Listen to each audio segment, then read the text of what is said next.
Alright guys, so today I'm going to show you how to change the wiper blades on a 2003 Ford F-150. We're going to replace it with these Rain-X 20-inch wiper blades. They're both the same size. Alright, to replace the wiper blade, you're going to lift the wiper arm.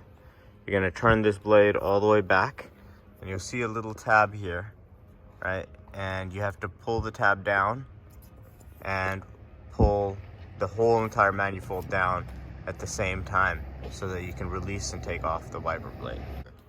All right, we're gonna pull this all the way down, right?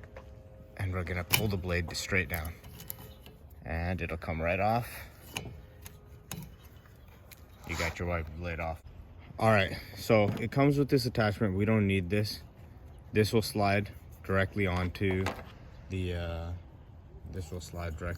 arm. So look at the arm here, right? You can even tilt this a little bit so that it goes straight in, and you go straight up and it locks in place. Okay, same thing on this side. Just lift the arm, twist this back, pull this tab. There's a little tab on there, okay, right here. You pull that tab back and just slide down.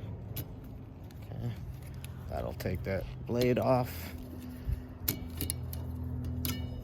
Pop that old blade out and pop the new blade on. Just twist this way and it's gonna go straight on. So you go like this, you push it straight up. And that's it, both 20 inches.